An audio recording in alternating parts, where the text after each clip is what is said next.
Hello, my friends, and welcome to the She Thinks Big, It's Time to Level Up podcast.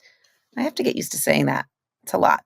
I am not used to saying it, but we're gonna give it a whirl. We're gonna give it a whirl. It's exciting, right? It's exciting when you change, you rename something. It's a lot of work too. We can get into that. But something else that's a lot of work that I want to talk about today is networking, finding clients, making connections. And this episode is inspired by a conversation we had in our mastermind about, is it really worth going to these networking events? Do you have to go to these networking events? If you do, which ones are the ones to go to? How do you make them worthwhile? So this really ties into our discussion this month about relationships.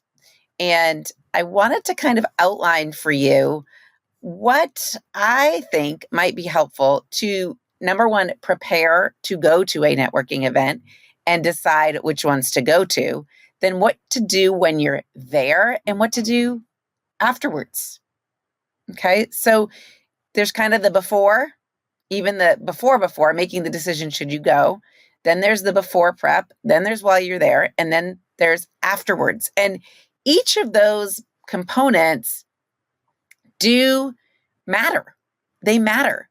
So I think this podcast episode is totally worth doing because this is something that comes up over and over again. Now, even though those of you who have online businesses where your audience is everywhere and anywhere, you can go to networking events too, whether that be to find new clients in different cities across the country, or even to just create some camaraderie among other entrepreneurs, or to help you become a thought leader. When you're at these networking events and you say something that is of value, you are fueling your thought leadership. So this might be noteworthy, this episode. You might want to get out a pen and paper because really networking opportunities involve a strategic approach to building relationships and leveraging connections. Remember, a few episodes ago, I talked about connecting and conversation and conversion. Well, this is kind of playing off of that. How can we turn these connection opportunities into conversations that inevitably end up in tangible business outcomes? So here we go. You ready for this? All right. So in deciding which events you want to go to, which networking events you want to go to, I think it is really important to research the attendees. Who is going to be there? Who's going to be there? And what are their roles? What are their interests? What are their companies? Does that align with who the people you want to be in contact with? Are they actual clients of yours? Going to an event thinking you're just going to create some referral relationships is kind of a cop-out, I'm going to say. Okay? Unless you're the kind of business that, you totally rely on those referral relationships. But I want you to have the attitude where you're going in and you're going to find clients. You're not going to find referrals or just referrals. You're going to find the actual clients. So are they going to be in the room? Are they going to be in the room? That's going to help you decide whether or not you should go. Okay. Number two, deciding whether you should go. What would be the goal of you going? What do you want to achieve from this networking event? These kind of go together. Is it to find new clients? Is it to find business partners? Is it to gain industry insight? What is it? So you need to have clear goals about why you attend networking events. And then you have to see if the right people are going to be in the room. And I think the third piece of the puzzle is it a place where you are going to have the opportunity to offer value? Are you going to be able to share your thoughts, your ideas, your expertise in a way that is structured? So is this a structured networking opportunity where you are part of a speaker panel or part of a workshop or at a round table, right? Or are you talking to people one-to-one, but in a structured way? Cocktail parties are not the best because at a cocktail type of event, you're not really there to give them your opinion. You're there to connect and chit chat, but you're not really there to give value or ideas, right? But if it's something that's structured, like a panel or a workshop or a round table, or even just a timed, like kind of like a speed dating thing, those are structured. And then they are platforms for where you can give value. Okay. I mean, focus on how you can help others, whether that's through advice or resources, rather just like promoting yourself, right? You want to offer value. So, is the structure of the event going to be one in which you can easily offer value? So, the client that we were talking about this at the mastermind, on the mastermind call, she kept saying, I'm going to all of these like open houses and grand openings and meet and greets, and they're really just cocktail parties. And she said, they're just not doing it for me.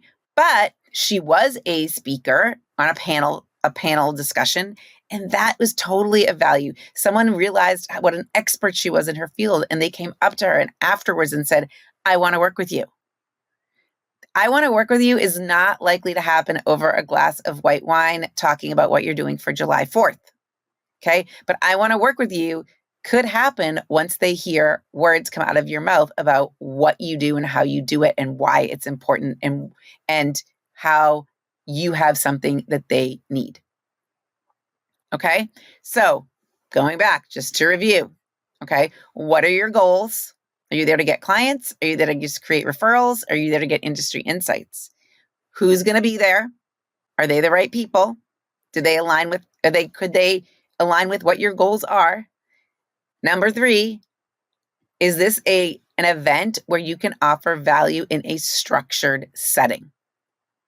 Okay, I think those are the 3 most important things that you need to think about when you are considering what events to go to.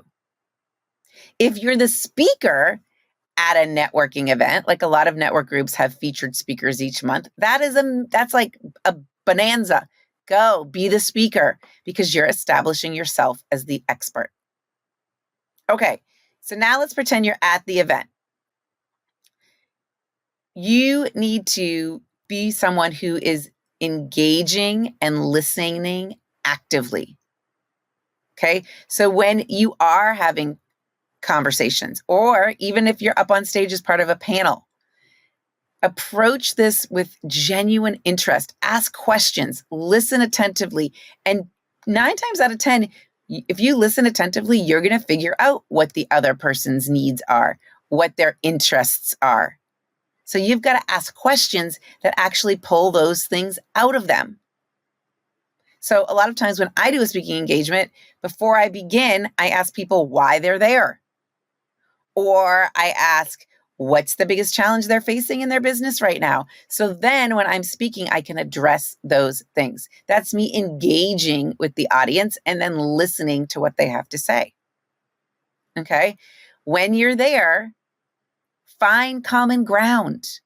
That helps build rapport. So when I'm speaking to a group, 99% of the time, they're female entrepreneurs, and we all have the same common struggles, right? So I can speak to that. That's common ground.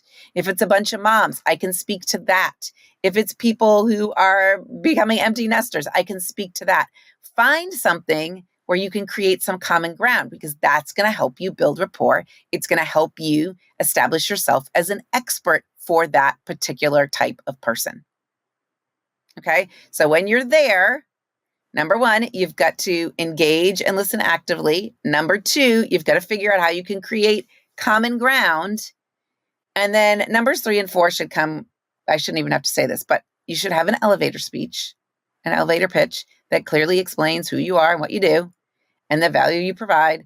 And you should have some way of someone to connect with you, either through a digital business card, a paper business card, although I haven't seen too many of those lately. I'm using something called Popl, Popl. That's super helpful, but you've got to have a way for them to connect back with you aside from just their memory bank. and you need to share those things. Maybe it's a QR code. Okay, but that's what all has to happen at events. All right, so now we've been to the event. We've decided on what event we're going to. We went to it, and it's the next day after the event. Okay, here comes your opportunity that sometimes we miss because we get busy and we don't plan time after these events for the follow-up. So what should this follow-up look like? Well, I think first of all, you don't really have to follow up with everybody in the room. Okay. I want you to organize and prioritize the people that you met. Sort through those contacts, note things that you talked about, and prioritize those with the most potential for business opportunities. Okay, so you've got to sort and prioritize. Then you've got to send some personalized messages. Reach out. Okay, express your interest for further connection. How can I help you? I would love to help you. Do you want to set up a call to talk about this further? Okay, so you've got to send personalized follow-up messages. I really think that is important. You can connect on social media, and you can send your personalized message through social media actually, but connect on LinkedIn, on Instagram, add a little personalized note in your connection. And then you've got to schedule some follow-up meetings. So you've got to have time on your calendar to do the follow-up, right? Sometimes it's not helpful to go to a networking event right before you're going on a 2-week vacation because you're missing that follow-up window of time. Okay, but plan for these follow-ups and arrange the follow-up meetings or calls. And then, they went to this event too. They know you're probably looking for a business opportunity, just like they're looking for a business opportunity. So get specific in when you want to meet and the purpose of the call. Because that call is going to be the first step in building and nurturing a relationship. Okay, so how do we build and nurture relationships? You've got to remain in regular contact. Send articles, relevant articles. Check in with them periodically. People don't mind. Sometimes we feel a little odd doing this, but people don't mind if you reach out and say, hey, how was July 4th? Or I saw this article and I think you'd really benefit from it, or I think you'd really enjoy it. I think you'd find value in it. So that article is a way for you to consistently offer value. It wasn't just like you offered value at the event. You're consistently offering value. And that's going to, again, help you establish yourself as the expert. Another way to nurture the relationship is to invite them to another event you're going to. Okay? Invite this new person to a meeting or webinar or event you're going to that you know that would align with their interests, right? And would be beneficial to them too. That's a way to nurture a relationship. So nurturing, you've got to have a follow-up meeting. You've got to then remain in regular contact. You've got to offer something of value, and you've got to invite. I think inviting is awesome. Okay? And something that I think we don't do enough of is track and measure the results of these networking events. So I ask my clients in my mastermind calls, how do we know which ones are valuable? Well, which ones have you gotten results from? Are you tracking this? Are you measuring it? Right? But it's hard to track and measure if you don't have goals. So if the goal is to create 3 new clients, did you create 3 new clients from this networking event? If the goal is to put 4 more people into your pipeline, did you put 4 more people into your pipeline? Okay, that's going to help you determine in the future what kinds of events you should be going to and whether or not it's worth it. Because networking is a continuous effort, right? It's continuous and you're always tweaking it and making it better. And, if you regularly attend something, that's going to be helpful. You're going to become more and more familiar with the people there. They're going to become more and more familiar with you, and you can build relationships that way. But if you're regularly attending an event or a meeting or a group that you're not gaining anything from or doesn't align with your goals, which you've clearly defined, then maybe you shouldn't be going. Maybe these people aren't the right people, even though you thought they were. And last, my friends, be patient, be persistent. This takes time. You've got to nurture connections. But if you approach your networking with a strategic and I'll call it value-driven mindset, and you consistently follow up and nurture your connections, you really can create business opportunities. You never know where your next client is coming from. I love this saying. Your next client is coming from sources known and unknown, expected and unexpected. My coach shared that with me, and it is something that I constantly go back to. Your next client is coming from sources known and unknown, expected and unexpected. And that, my friends, really is part of networking. You just never know who you're going to meet. But because we only have so much time, money, and energy, we do need to be strategic in where we're positioning ourselves. Okay. Until next time, think bigger. Keep thinking bigger. Thinking about things like this, being strategic about things like this is part of thinking bigger. You're giving yourself thought options. This is the T in trust. And then you're taking action. That's the other T in trust, right?